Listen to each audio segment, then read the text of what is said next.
नमस्कार, मैं हूं आपके साथ विरल जैन और आप देख रहे हैं हिंदी टीवी। शुरू करते हैं हिमाचल प्रदेश और अन्य राज्यों से जुड़ा कुछ खास खबरों का बुलेटिन। हिमाचल प्रदेश में 2 दिन बारिश और बर्फबारी की संभावना, केलांग का न्यूनतम पारा -12। हिमाचल प्रदेश में 2 दिन बारिश और बर्फबारी के आसार हैं। मौसम विभाग केंद्र शिमला के अनुसार ताजा पश्चिमी विक्षोभ की सक्रियता से राज्य के कई भागों में 9 और 10 फरवरी को बारिश बर्फबारी की संभावना है। वहीं निचले व मैदानी भागों के लिए बिजली चमकने व आंधी चलने का भी येलो अलर्ट जारी किया है। 11 फरवरी को भी कुछ भागों में मौसम खराब रह सकता है। आज राजधानी शिमला सहित अन्य भागों में धूप खिलने के बाद हल्के बादल भी छाए हुए हैं। उच्च पर्वतीय 1-2 स्थानों पर आज भी बारिश और बर्फबारी की संभावना जताई है। वहीं हिमाचल प्रदेश में एनजीटी ने लगाई रोक, सुप्रीम कोर्ट कर रहा सुनवाई। सरकार ने मर्जी से खोल दी सचिवालय में पार्किंग। नेशनल ग्रीन ट्रिब्यून यानी कि एनजीटी की रोक के बावजूद राज्य सचिवालय में 8 मंजिला पार्किंग को प्रदेश सरकार के सामान्य प्रशासन विभाग ने शुरू कर दिया है। इस मामले में 29 मार्च 2023 को सुप्रीम कोर्ट में भी सुनवाई होगी, लेकिन उससे पहले ही मनमर्जी से सचिवालय के पीछे बनी इस पार्किंग में गाड़ियां खड़ी करवाना शुरू कर दिया है। योगेंद्र मोहन सेन गुप्ता की याचिका पर एनजीटी ने 16 नवंबर 2017 को शिमला शहर के कोर और ग्रीन एरिया में भवन निर्माण पर रोक लगाई थी। शहर और प्लानिंग एरिया में सिर्फ 2.5 मंजिला भवन निर्माण की छूट की गई थी। सरकार ने एनजीटी के आदेशों को 2 साल बाद 10 जुलाई 2019 को सुप्रीम कोर्ट में चुनौती दी थी। सीएम सुक्खू बोले, बजट का समुचित प्रावधान करने के बाद ही ओपीएस बहाल की, हमने जो कहा वह करके दिखाया। मुख्यमंत्री सुखविंदर सिंह सुक्खू ने कहा कि प्रदेश सरकार ने बजट का समुचित प्रावधान करने के बाद पुरानी पेंशन योजना बहाल की है। सरकार ने ओपीएस बहाली की पहली गारंटी मंत्रिमंडल की पहली बैठक में ही पूरी कर साबित कर दिया कि हमने जो कहा वह करके दिखाया है। पूर्व भाजपा सरकार अपने वादों पर खरा उतरने में नाकाम रही। उन्ना व नादौन में पत्रकारों से बातचीत में सुक्खू ने कहा कि कांग्रेस प्रतिज्ञा पत्र की अन्य सभी गारंटी चरणबद्ध ढंग से पूरी होगी। पूर्व भाजपा सरकार ने वेतन आयोग की सिफारिशें तो लागू कर दी, लेकिन कर्मचारियों व पेंशनरों को इसका देय बकाया भी नहीं दिया। वहीं जयराम ठाकुर ने कांग्रेस पर लगाया वादों से मुकरने का आरोप। सीमेंट ढुलाई मामले पर कही थी बात।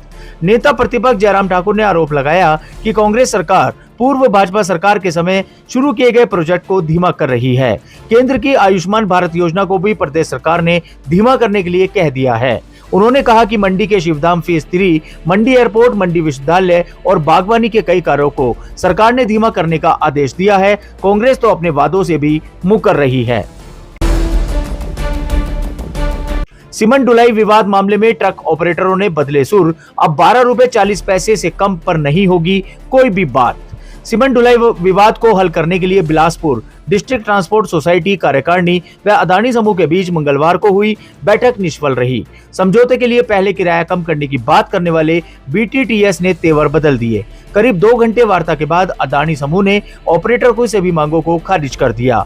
बीटीटीएस ने 2 टूक कहा कि अब 10 रुपए से 20 पैसे पर वार्ता नहीं होगी, बल्कि बीटीटीएस मौजूदा किराया पर 11 रुपए 41 पैसे में 3.97% सालाना वृद्धि जोड़कर 12 रुपए 40 पैसे प्रति किलोमीटर किराया लेगी। वहीं तीसरे दिन भी नहीं लग पाया बीआरओ के श्रमिक का पता। हिमपात बर्फ के कारण बीच में रोकना पड़ा सर्च ऑपरेशन। श्रृंखला मार्ग पर छिका में हिमस्खलन की चपेट में आए सीमा संगठन बीआरओ के तीसरे श्रमिक का तीसरे दिन भी कुछ पता नहीं चला है। पुलिस, आईटीबीपी, बीआरओ व रेस्क्यू टीम ने संयुक्त रूप से सर्च अभियान चलाया, लेकिन कड़ाके की ठंड की वजह से अभियान बीच में ही रोकना पड़ा। सोमवार को हिमपात से सर्च अभियान प्रभावित हुआ। मंगलवार को मौसम साफ होते ही रेस्क्यू टीम घटनास्थल की ओर रवाना हुई। दोपहर बाद टीम छीका पहुंची और सर्च अभियान में जुट गई। बोर्ड परीक्षाओं में कम परिणाम देने वाले शिक्षकों की तय होगी जवाबदेही, मंत्री ने लिया फैसला। हिमाचल प्रदेश स्कूल शिक्षा बोर्ड के वार्षिक परीक्षाओं में कम परिणाम देने वाले शिक्षकों की जवाबदेही तय होगी। 10वीं व 12वीं कक्षा के परिणाम परीक्षाएं शुरू होने से पहले शिक्षा मंत्री रोहित ठाकुर ने यह फैसला लिया है। परिणाम बेहतर लाने के लिए उच्च शिक्षा निदेशालय को भी निर्देश जारी किए हैं। प्रदेश में बीते कुछ साल से बोर्ड परीक्षाओं का परिणाम लगातार कम हो रहा है। कोरोना संकट के दौरान परीक्षाएं नहीं होने पर विद्यार्थियों को अगली कक्षाओं में प्रमोट भी किया है। इस कारण बीते वर्ष बोर्ड परीक्षाओं का परिणाम अपेक्षाकृत कम रहा।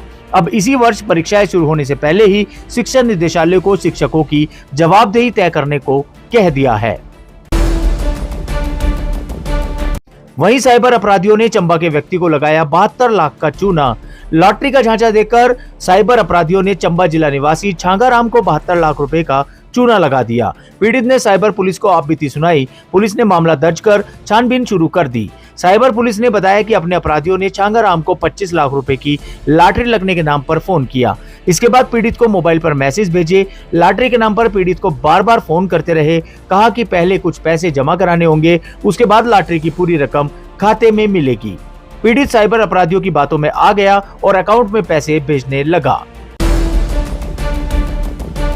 कालका शिमला ट्रैक पर 14 फरवरी से शुरू होगा स्पेशल ट्रेन का ट्रायल। कालका शिमला हेरिटेज रेलवे ट्रैक पर ट्रेन सेट चलाने के लिए 14 फरवरी से ट्रायल शुरू होंगे। 3 कोच वाले ट्रेन सेट के ट्रायल के लिए RDSO की टीम लखनऊ से कालका आएगी। ट्रेन सेट को ट्रायल के लिए कालका से शिमला तक अप और डाउन में चलाया जाएगा। देश में पहली बार नैरो गेज ट्रेन पर ट्रेन सेट चलाने की तैयारी है। रेल मंत्रालय ने कालका शिमला हेरिटेज रेलवे ट्रैक पर रेल मोटर कार के स्थान पर 60 सीटर ट्रेन सेट चलाने का फैसला भी लिया है। तो ये थी हिमाचल प्रदेश और अन्य राज्यों से जुड़ी कुछ खास खबरों का बुलेटिन। ऐसे ही और खबरें पाने के लिए फॉलो करें और सब्सक्राइब करें हिंदी टीवी।